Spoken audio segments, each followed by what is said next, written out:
back to my channel. I mean DVC and SRC. Advertising! Yay! Whoop whoop! That's what we're talking about today. Yes, we are. Got you in a little different section of my house. This is my front room and part of my kitchen over there.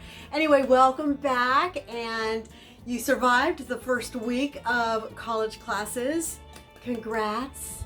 All right, we're going to talk about advertising. This is our next week, week 2. And you know, friend or foe?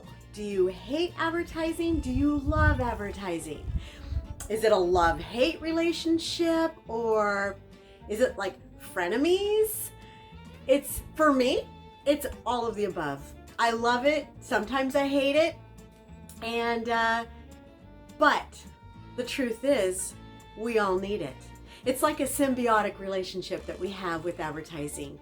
Of course, we hate the commercials. I mean, I DVR most of my shows. I zip through all of the commercials. However, sometimes I'll see a product or something on there that I'll stop and take a picture of it with my phone and write it down and check out that product or service.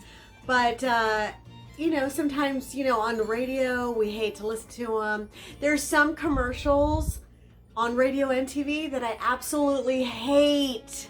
I will turn the radio off or change the channel, or turn the TV off or change the channel on the TV, just because I can't stand it. Do you have that same problem? Do you do that? Or not problem, but does it bother you? Like, okay, the cat and dog commercial, you know, where Sarah McLachlan, I don't know how to pronounce, McLachlan? How she, you know, she sings her songs, and you're just like crying because you're seeing these poor animals that are abused and dying and all of that. It just makes me so sad that I can't even watch it. Yeah, that's a tough one. They really go for the pathos, you know, your heartstrings, and really get you that way. I love animals. I've had 2 horses for 16 years. I have 2 kitty cats. I've had chickens. I love animals. I love animals. But that commercial really, another one that I actually can't stand is the Cars for Kids. No. Whenever I hear that on, everything gets turned off. That song just drives me so batty that it's like that song at Disneyland, you know, It's a Small World. You can't get it out of your head. No, I hate it. And there's a reason why these commercials, we hate them or we love them, is because of repetition, because of jingles, because of something that's super annoying. That's what gets you, because I'll always think of Cars for Kids if somebody has a car to donate because of that annoying commercial. Yeah, anyway. Hey, let's talk about products. Are there things that you absolutely love because of advertising? Because you found it in advertising or word of mouth from somebody, maybe on TikTok, maybe on Facebook or Instagram or wherever. I'll talk about some products that I love, because it's one of your assignments that you have to talk about anything that you're obsessed with, a service or a product. Okay, this I bought on Facebook Marketplace. It is a vintage like little TV, but it's like a Kleenex holder too for tissue, not Kleenex, tissue. Kleenex is a brand name, by the way. It's supposed to be called tissue. You're supposed to put your cell phone right here in the slot, you know, and then it could be like a TV and stuff. It's really cute. I love it. This is a product I absolutely love and recommend. Another product that I love that I found on online is this pepper holder, and it just like slides off, you know, or on, I mean not off, but it just slides over, and then you could just pinch your pepper and put it on your food and all that. Love this. Love. Obsessed. What else? Oh, this I saw on the Food Network, Giada's show. This was years ago. This is her can opener.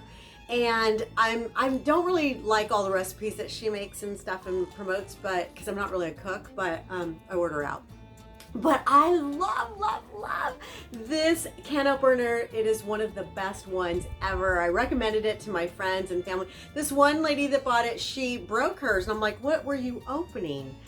Cans of paint or something? Heavy duty garbage cans? What were you opening? I mean, it's not broken on me, and it's the best, like super easy, like you don't break your wrist in trying to open up a can. Anyway, love that product. And that I found through advertising. Yes. You know, if it wasn't for advertising, a lot of people wouldn't have jobs.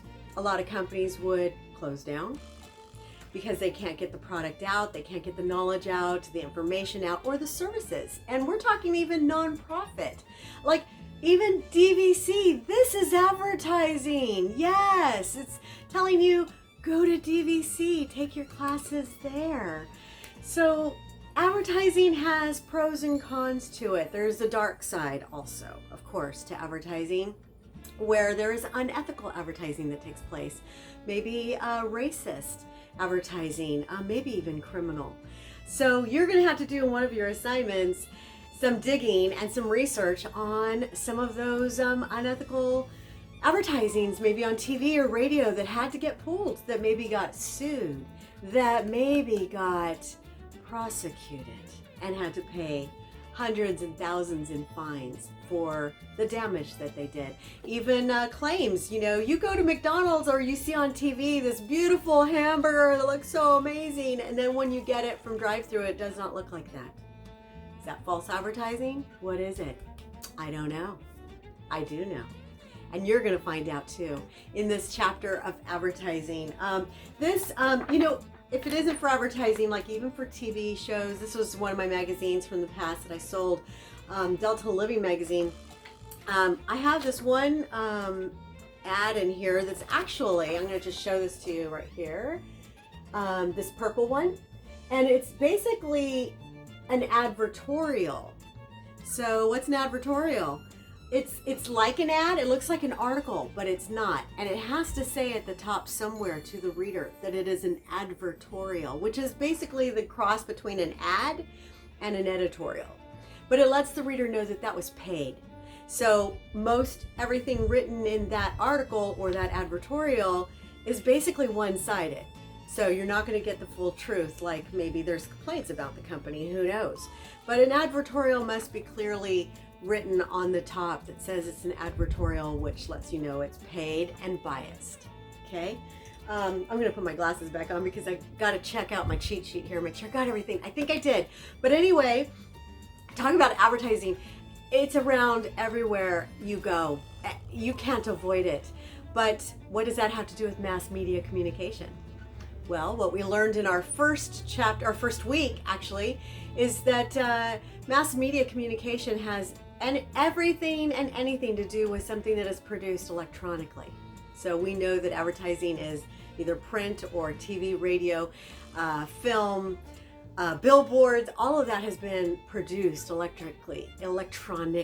Yes, I can say that. Okay, but it's everywhere you go, advertising. I walk out on the street and I have my glasses on, and probably almost every single day I get someone somewhere that says, oh my God, I love your glasses. Those are so cute. Where did you get them? And so I'm almost like this walking advertising that I don't work for the company. I just bought them from my eyeglass place. And, but yeah, so advertising is all around us. It helps us to make an informed decision about a product or service.